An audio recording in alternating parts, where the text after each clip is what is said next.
Hello, everybody, and welcome back to the Sideline Eye podcast. This week, we're talking about the Armagh GAA Club All-Stars that were released on Easter Sunday.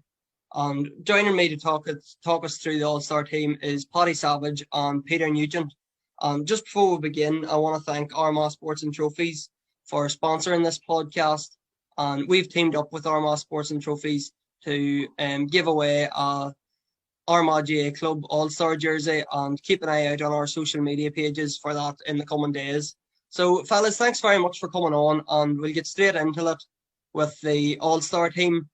And number one was Keown Handren. I suppose, Peter, I'm not going to say an easy choice because there was a couple of good keepers, but with his 3 saves in the county final, he definitely deserved the number one spot. Yeah, Sean. He's. I think for most people, he would have been the outright choice this year. Look, the county final was. Firstly, it was a great game. It had no shortage of sort of end to end, and the momentum swung on numerous occasions in the game. But I mean, when you break it down and you look at was Mahrary's ability to puncture the cross net 4 times, and at the same time this man's performance here in stopping, maybe we could stop short of saying certain goals, but I mean James Morgan ran through, had a one-on-one, and Gushin O'Neill had a one-on-one, maybe actually in both halves with him. I remember him making a save maybe about 7 or 8 minutes from the end as well, after a bit of a scramble. So I mean he had 3 massive plays in the game. And I suppose it's also worth noting that he had sort of served a bit of a time under the outgoing goalkeeper, Johnny Montgomery as well. And you can see a lot of sort of resemblances in terms of their games, and maybe how Montgomery would have sort of handled certain situations in terms of distribution as well. So very polished in the final. And when you can go into a final as a team and knowing that your goalkeeper's going to be assured, and he has that experience as well of being an outfield player, and you can see that in his all-round comfort on the ball, then it certainly puts you, sets you up in an advantageous situation. And Paddy, I'm not sure if you've seen my article that I done with Keown Handren on Monday there. He was actually an outfield player. He used to be a corner forward, and he had asthma, so he had to go and do nets just to stay involved. And I suppose it's a credit to him that he's only turned himself into a goalkeeper the last number of years, and he's picked up an all-star. Yeah, well, like I suppose when you're picking these types of all-star teams, one of the things you're looking at is, well, what impact did that person make on their team, and what would have happened if they weren't there, for example. And like, I'd be pretty, if Keown Handren hadn't made those saves in the first half, Mahrary wouldn't have won the county championship. Like, Cross got those 2 goals. Cross, like, if you remember back to that game, like, Cross were flying at stages in the first half. If they'd scored those 2 goals, it's very hard to see that Mahrary could have bridged what would have been, there could have been 8-10 points in it. So, those couple of saves, if they don't happen, Mahrary don't win it. That's just how crucial he was, and definitely well deserving. On the full back line then, first up was Forkhill's Tony Canning. Then Kieran Higgins full back, and Stefan Cusack in the other corner. And we have an interview coming up shortly on the podcast with Tony Cannon, so we'll hear all from him about Forkhill's season. And I suppose, Peter, Kieran Higgins full back. Kieran's been about a couple of years now. He's still young, but that's his 2nd county medal. He was there in 2016 when Mahrary last won it. He was very good this year. He went into the sort of man-marking full back role. Come out the field against Cross in the final to pick up Oisín O'Neill. Like, he was one of the most impressive man markers in the county this year. Yeah, look, without a doubt, Sean, I suppose Mahrary's raised to real prominence over the last 4 or 5 years. It's no coincidence that has coincided with Kieran and Ben Creeley really making a step up, coming through as promising underage players in the club, and 2 of them came straight into the team in their first year. And took up key positions in the team. I think Kieran was number 6 in 2016 when they put the first one away. I think he's only 19 the team. But, I mean, if you look at him from an athletic point of view, I mean, he ticks all the boxes. He's 6'3", 6'4", covers the ground like a gazelle. Great wingspan. He's filled out. He's a strong competitor. As you alluded to, he's not afraid to go toe to toe with the best forwards in the county and give really a strong, good account of himself. But his overall probably value to Mahari is that they can put him anywhere down sort of the spine of their team, probably from midfield back, number 3, number 6, and they know that they're getting a 7 or an 8 out of 10 minimum every day out of him. And essentially that's what strong, successful teams are built on. And Paddy, Cusack was named a cornerback. He was number 4. I think he played everywhere this year, bar cornerback. He was all over the field, and I done an interview with him as well. This week it was released on Tuesday, and he spoke about he actually played midfield most of the year. And I suppose we spoke about him a good bit on the podcast, Paddy. Like, Mahari weren't in great form heading into the Oaks game, and it was Cusack's penalty and then point straight after that turned that game and sort of turned Mahari's season. Yeah, look, he's an inspirational player. And I suppose, he's probably one of those lads. It can be hard to put a position on because he pops up absolutely everywhere. He's scored he's got a lot of crucial scores from Mahari in the past. Just drives forward, out of defence. He's a brilliant player, and I'm sure he's one of the driving forces in that team in terms of keeping them going, keeping the standards high. He's just been an exceptional footballer and has been for a number of years. If you're looking at maybe in terms of club players and players who've been involved with all of that, who haven't maybe been in county panels and just been dedicated to club football over the last 5 or 10 years in Armagh, and you're ranking them, he'd be right there towards the top. And we've move on to the half back line then, and we've now Mahari man here, with Brendan Hevron, with Peter Nash in centre half back, and then Jamie Brady from the Clans. So Peter, Brendan Hevron, he wore number 5, but played a couple of positions. I suppose the highlight of his season that I can remember is going back into Mark Cian McConville in the county final, who was in fantastic form, and he actually outscored Cian McConville. He got that goal in the first half that was so important to Mahari's success.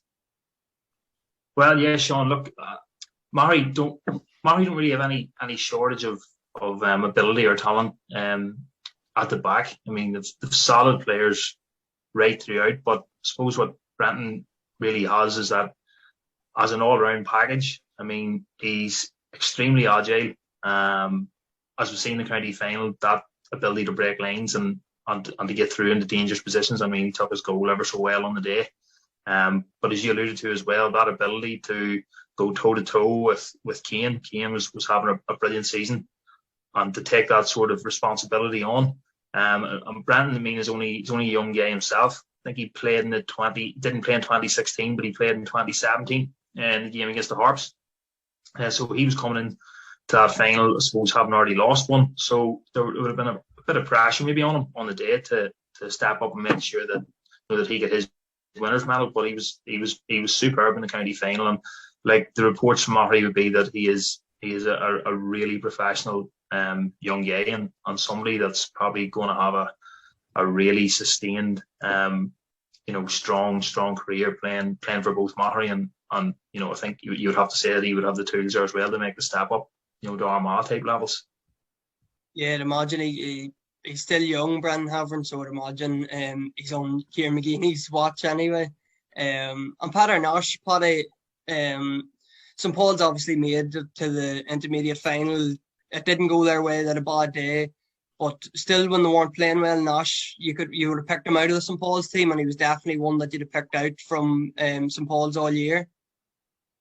Yeah, definitely. Probably similar enough to what we were talking about Stephen Cusack there, in terms of just being an inspiration, driving forward from defence. Paddy Nash has been really good player for St Paul's for years. And he did. In that final, he gave a really good account of himself, and I suppose that maybe testament to his character, probably too, Sean. That it's probably easy on days like that when the game was effectively over, relatively early on. Probably easy to just put the head down and the disappointment of it all. But he showed an awful lot of bravery and courage in his performance. So yeah, no, very any team that gets the final, they've achieved significant. Those brilliant game. In Carcroppen, against Carcroppen, that was quarter final, wasn't it? I think it's quarter, yeah. Yeah, and he was excellent in that too. So well deserved. And Jamie Brady, Peter, he was part of a Clans defence that didn't concede a goal in the championship. I think they're the only championship finalists out of all three divisions that didn't concede a goal. I suppose Jamie Brady's maybe unsung hero of the team. He didn't maybe catch many headlines, but went about his work very well and quietly, I suppose. Yeah, I don't think Jamie's really come up second in too many battles over the last couple of years. Like he would definitely be a first choice in their team every day. And I suppose from what I've seen of him, Sean, he's a player who always plays with huge energy.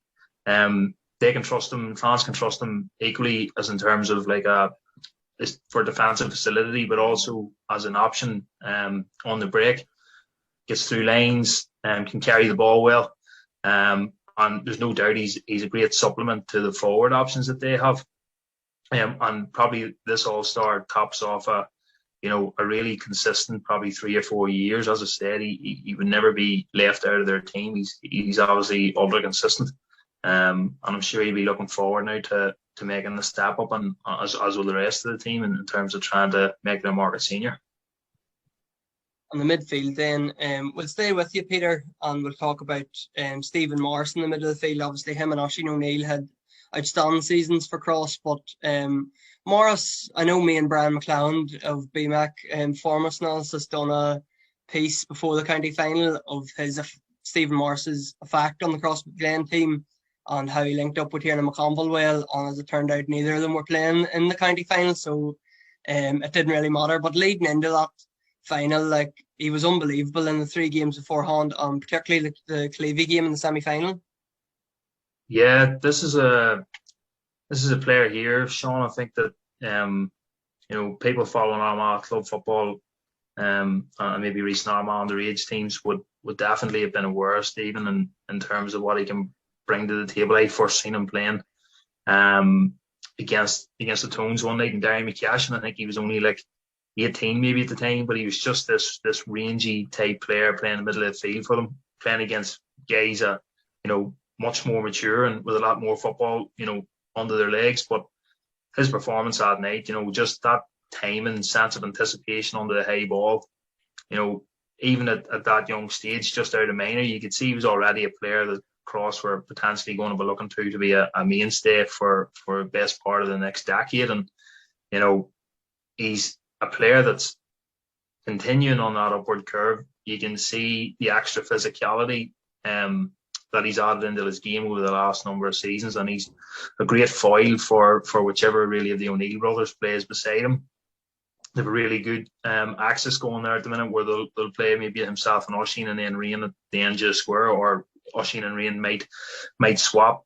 But them 3 guys all came through together, and you can see their understands just absolutely fantastic. And there's no doubt the neutral was robbed of watching Stephen Morris pair up against James Lavery in the county final, because I think that would have been something to really look forward to. But it wasn't to be for him, and I'm sure he'll be using that as his motivation now to get back to the final this year. And Stephen's another one we had an interview with, and that was posted on Tuesday as well, if you want to go and check that out. But Paddy, I suppose Stephen and Oisin both, if Cross had won the championship, it was probably between them to win Player of the Year. And even in the final, I know Stephen missed it, but Oisin, he scored 6 points in the first half. That's some achievement for him to score 6 points in the first half of a county final. But Oisin had now a great year in the middle of the field for Cross. Yeah, no, those 3 players that Peter had mentioned, between Stephen and the 2 O'Neill brothers, they were all really good for Cross.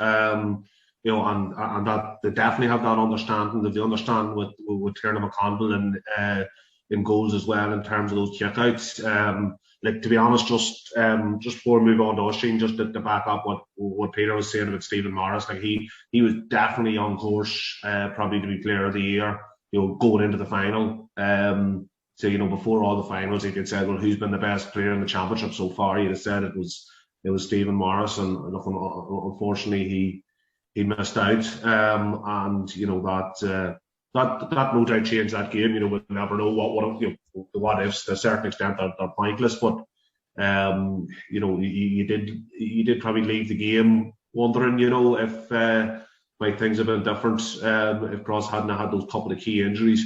Oisin O'Neill's a brilliant footballer, and he's been a brilliant footballer for a number of years. He's very, very adaptable. You know, the fact that you know, Rian can go out there, he can go in full forward, he can take a score, he can catch. Look, we've probably raved about him a few times on the podcast, Sean. You know, even thinking back, if you remember that, getting that real critical score for Armagh a number of years ago down in Mullingar, a really tight game in the qualifiers. You know, that was maybe sort of 3 or 4 years of just starting to make his name, and he's really just gone from strength to strength. Don't know if you have the count there, but it's definitely now his first All-Star. This has only been going a few seasons, and I'd say he's got an All-Star nearly every year. I'm not sure off the top of my head. He definitely got one last year, Paddy. He's got 2 in a row at least. Yeah, and I don't think that was his first either. Yeah, Oisin O'Neill's definitely one of the best in the county. Like, and as you say, he's still young. Like, we're going to be watching him for a good few years for both Cross and Armagh. But we'll move on to the half forward line then. Peter, we've an old clansman here in Niall Henderson. He was on the wing, Stephen Campbell in the centre, and then Stephen Falker was the other wing. And Niall Henderson, he was crucial for Clans this year, Peter. And I suppose if Soupy didn't have the unbelievable final that he did, would have been talking about Henderson maybe as a contender for Intermediate Player of the Year. Oh, without doubt, Sean. Niall's been probably right to the forefront for the Clans now over the last 3-4 seasons. I think he in the earlier part of his career, he maybe gave a lot of his time to his soccer career. He had a good soccer career as well, where he played a lot of Irish League football, and maybe that sort of hindered him from making the sort of same waves with the Clans maybe in the earlier part of his career. But I think they've really seen, you know, the best of him now this last 2 or 3 seasons. He's been able to sort of solely concentrate on Gaelic, and I mean, I suppose the strongest part of his game is no doubt his ability to link the play, and there's no doubt he would be to the forefront and making sure that Soup gets enough ammo and enough supply to keep the scoreboard taken over. But not only that, he's weighed in with plenty of scores himself. So is his vision, his range of passing, and his all-round grit. You know, he's a gritty player as well. Like, and when players, you know, give it to him, he's not afraid to be able to mix it back. You know, he's probably the oldest player on the team this year. And I know he's recently became a dad there, so he'll have a few more responsibilities, I'm sure, this year. But the Clans can get another couple of seasons out of him, they'll be doing well, and no doubt he'll continue to contribute. And then with Soupy, centre half forward, Paddy, and like Soupy captain for Armagh last year, won an All-Star, Intermediate Player of the Year, man of the match in the final. It couldn't have went much better for him last season. Yeah, he's brilliant. Look, again, you know, similar to Oisin O'Neill we're talking about, he's very clearly one of the elite players in the county, and probably in Ulster as well. I suppose just, you know, when we talk about Niall Henderson, it's important, you know, teams are going to be success that they're not reliant on one player, you know, because then they become quite predictable. If everything's going through Stefan, then it's, you know, it's easier. It's not still not going to be easy to deal with them, but you know, the teams will start to double and triple mark them. Whereas whenever you have players like Niall Henderson supporting them, it makes a massive difference. And you know, like Mel Brady as well, it did really well for Clonagale. But yeah, look, Stephen Campbell, superb footballer. Like with all, it's a bit of a sort of showpiece reel, that goal from the semi-final. We just showed that pace. And it was probably, notice when you think back to Clan Gael's season, the one game that really rode their luck was the Sheernese match in the first round down in Pearse Rogues, and that was a game that Stephen was coming back from. He was coming back from injury, and he was that bit quiet. He still did a few really important things, but he just wasn't as dominant. As soon as he got into full fitness, Clan Gael, lucky enough maybe, just about got over the line that day, finished the game strongly, and then once they got Stephen back, to full fitness, they were a bit of, not a class apart in the intermediate, but they were clearly the best team, and the best team won the championship. They were the best team in the championship, and they had the best player, and that was Stephen Campbell. And we have an interview with Stephen, and that'll be posted on Thursday, so make sure to check that out as well. And also, we done our Dream Team podcast with Stephen Campbell last week, and that's still available to listen to on Spotify or wherever you get your podcasts, and available to watch also on our Facebook page. So, Peter, with Stephen Falker then on the other wing, crucial for Mahary as well.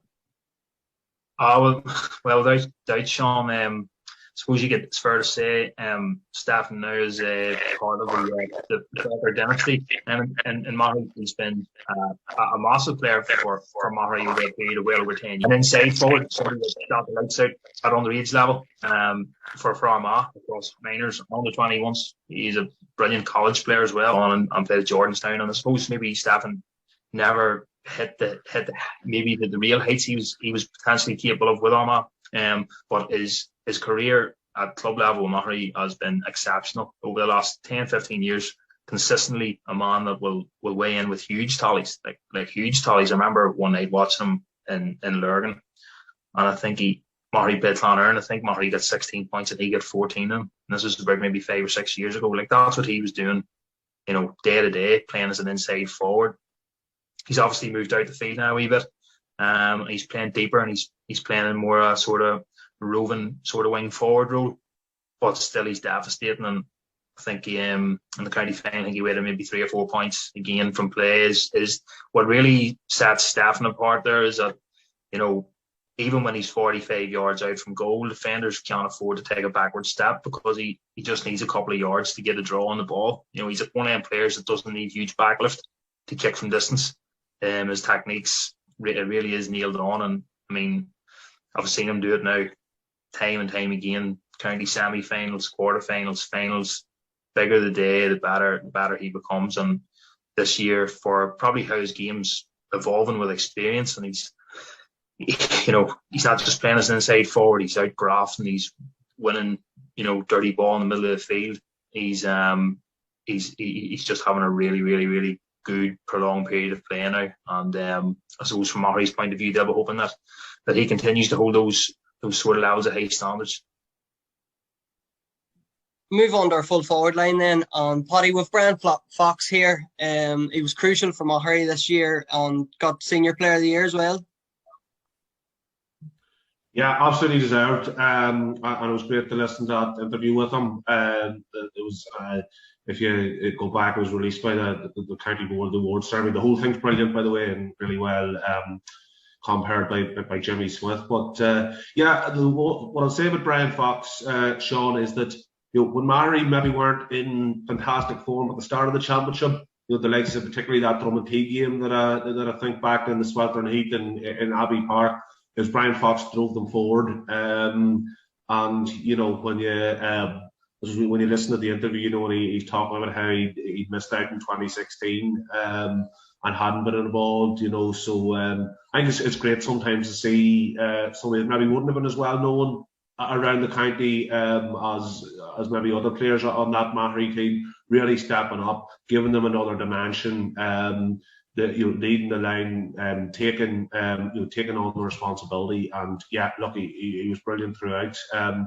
by the way, also in case I get into a bit of trouble in Durban, I think I misnamed Mel Patterson as Mel Brady earlier, so apologies to Mel for that. It's we've been away from football too long, folks. That's what I'm blaming for that. 6 months of no football, and it's you start to forget things. But apologies to Mel for that one. We'll hopefully be back soon enough, Paddy. Peter, with Year and Forkhill full forward and obviously county player of the year as well, it's a testament to him that he's the county full back and Mahry's full forward. There's not really a whole lot left to be said about Aidan and his exploits, Sean, really. He's just had a brilliant year. We're probably talking about an elite player here, like recognised right across the entire country. An all-star nomination this year at county level. There's very few players that are doing what Aidan's doing in terms of that level of versatility. Like it is phenomenal, you know, what he's doing, being that good as an inside forward at the top level of club football in this county, and also probably being recognised as one of the key leaders in the county panel, and also playing as probably the key defender within the county team as well, and his role there and the greater significance of that. He's just a player now absolutely in his peak years, and the sky's the limit for Aidan. He is any of the issues that maybe was in his game 5-6 years ago. A lot of people question his temperament, discipline, things like that in game. He's eradicated all of that, and I think Mahry now are really being the key beneficiaries of that. And Cormac Toner, Paddy, he claims the last spot on the All-Star team. Another crucial component for Forkhill winning the championship. Yeah, and I suppose the game that he really stood out to me in was that the first game drawn match against Balik. You know, Forkhill probably weren't at their best, and again they would have lost that game without Cormac Toner. You know, when things were going against, he stepped up. He was so dangerous throughout. He got crucial goals over the course of the championship, and you know, absolutely totally deserving of that award. You know, he was a real thorn in the side. And I suppose again, back to maybe that point I was making in relation to Clonagale, when a lot of teams are dealing with Forkhill, they're thinking, you know, how are we going to bottle up Jamar Hall? And then it's the likes of Cormac Toner that needs to step up and show that even if you double or triple mark Jamar Hall, we're the other forwards, we're going to cause you damage, and he certainly did that this season. Yeah, and we have an interview coming up with Cormac Toner that'll be released on Thursday, so make sure to check that out. And men, just to finish up with you, we're going to talk a bit about the Chairman's Award and Paul Heaney and Kevin Fox, and all three of us have been involved with the great work that they've been doing the last couple of years, and fully deserving, Paddy, of the Chairman's Award, and it's great for them to be recognised.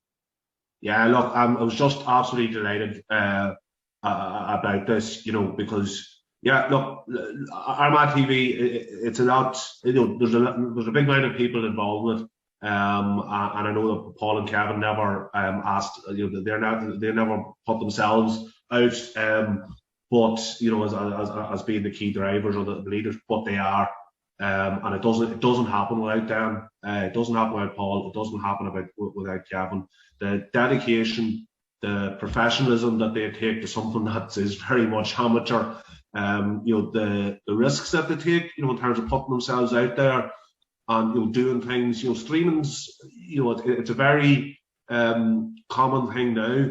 I tell you what, it wasn't 10 years ago when they devised this sort of dream of Armagh TV. And you know, the fact that I know this year it meant a lot to them, was the 10th senior county football final that they have streamed. The hours they put into it is absolutely remarkable. And you know, the dedication that they show, the skill, and look, they're so easy to work with. They're so helpful. I couldn't be thankful. I couldn't be more thankful that I've been able to be a small part of it for some of that time. And they're just two legends. And Armagh are very, very lucky to have them.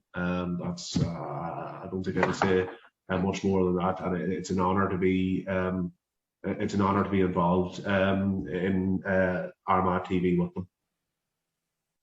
Yeah, definitely, fully deserving, and I'll repeat what you said, Paddy. It's great to be in working with them, and they've been fantastic over the last couple of years. So, congratulations to them and all our winners, And the hurlers of the year with Nathan Curry, who won county and senior hurler of the year, and Tiernan O'Hare, the junior hurler of the year. Now we're going to hear from the junior footballer of the year on Forkhill's Tony Cannon. So thank you, Peter and Paddy, for joining us. Thanks, Sean. Thank you, Sean. So, Tony, great to have you on the Sideline Eye podcast here. Obviously, 2020 was a great year for you. Not only Forkhill winning the junior championship, but to be nominated firstly and to pick up an all-star on junior player of the year. It was a great year. Very good year, and I suppose it's probably the last thing I expected anyway. But just it was good to get the championship anyway. I know that. Well, the championship, he's definitely done it the hard way. Armagh beat them off the extra time. Derrynoosh, who would have been a lot of people's favourites for the junior championship, and then Blake after a replay on the extra time. I know. It's just I suppose we thought there going in that we did get the hard way. We thought going into the Blake game that beating Derrynoosh, we thought that was it sort of. We thought the Blake were kind of a bit below them, but then going into the game there, I suppose we got a bit of a run for our money. And you have been challenging for the last 2 or 3 years in junior, and I suppose like we've said many times on the podcast, the Forkhill with the 3 county men, are nearly expected to just go out and walk the junior championship.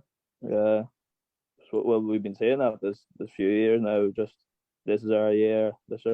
Just I suppose we thought new manager there and all, Mark coming in, he kind of turned us around a bit, and then we just said we'll just go for it here. There's no other reason after. I suppose did the knockout element help you? Because you obviously beat, Arrow, Derrynoosh and Blake were probably the 3 other big teams in the division, so you definitely had to do it the hard way. But was the knockout, was that a help? That it was all on the line every time you went out. There was no back door. So I suppose the way we did it, we didn't. I know Blake, the way they went through it and all, they kind of breezed through their games. That we kind of had to do it the hard way. So I'd say we just had that wee bit of extra edge there and mentality. We were kind of we wanted a bit more. But I know that when we went into the Blake game there and we got the first draw, I was heartbroken. I know that. I could barely deal with it. And then going into the second game, I know whenever we went the extra time again, I just thought that was it. There's no way you can go through that again. So we just kind of all just went all out there, and there was no way we were going to lose. On that first game, you were dominant in the last 10 minutes. You were about to run away. It looked like you were going to run away with it. And then Blake got the goal and Callum O'Neill got the point. And it must have been devastating walking up the field, having not won it. It was horrible. I remember I just went home. I just went straight to bed. We just had it in our head there that we were going to win. There's no way you're going to lose. And then I suppose heads we just kind of let go a wee bit there, and we were that far ahead. And then they got the goal and then the point, and then just kind of weren't ready for it. On the replay, I suppose it was near the exact opposite. It was you that had to come back, and Jamar obviously got that unbelievable point at the end to level the game. You were the ones having to fight back and rescue a draw. I remember coming into the end there. They were a point ahead, and you're just devastated. It's there's no way. How do we lose this? And then I remember Jamar got that there point with the bad foot, and then we all just went mad. And then you just know from that, there's no way we were losing. And I suppose yourself, Tony, you sort of took up the mantle of being the team sort of go-to man marker, with Paddy Bourne's been out injured for the first 2 games. You picked up the opposition's danger man. I remember you marked Conor McNally well against when you played Derrynoosh. Was that a role you thrived on, that going to mark the best forward on the other team? I'll say, I'm not.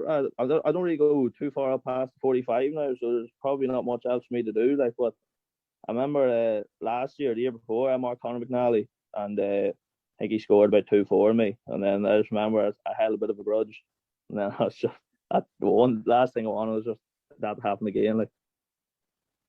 And that Derrynoosh game was probably, as I said, Derrynoosh was one of the top contenders, and they had beat you the year before. Was there a bit going into that? Was there a bit of, revenge or anything like that, or was it just a case of you needed to get to the championship final? I suppose like going into our heads, it was just like it was either if you beat Derrynouse, you probably have the best chance of winning the championship. Then we thought that there was either us or Derrynouse, and then Blake kind of swooped in. They were better than we thought, but then I suppose like we were going in. Well, I was going in with a bit of a grudge anyway. I know Conor McNally roasted me last year, so I was like, I want to try to do something here, show them that I'm not completely useless. And I suppose that we talked about after the first match against Billy and sort of the heartbreak of not winning it. What was it like after you did eventually win it? Like I think was it 39 years or something from you had last won the championship? I think so. Now I remember we just went mental. It was crazy. Like it was just the whole village was just on a high there for about a week. I know, COVID and all. Kind of the league was kind of shut down for a wee while. The celebrations were a bit too bad. But just after, there's some boys. I remember like that their year was probably the first time like some of the old boys have won in the athletic grounds at all. There's some lads there that were there for like 20 years, haven't won the athletic grounds. Then we broke the curse, and then we won the whole thing, and then it was unreal, it was unbelievable. Was it strange? I know you probably have nothing to compare it to. Like this is the only championship you have won, obviously. But like, was it strange having to lift the cup, on the podium and not being the crowd not allowed onto the pitch, or was it strange? You'd expect, like, because it's Forkhill, how badly we wanted to win it. You expect people to run on, shake everyone's hand, all. But you had to just kind of walk about, stand at the podium, let them do their stuff, and then just go back to the club. No one was allowed in; it would just be us. You wanted to go celebrate with everyone, but you couldn't. Like that was probably the worst part about it. I suppose to finish up, Tony, I'll let you go now after this.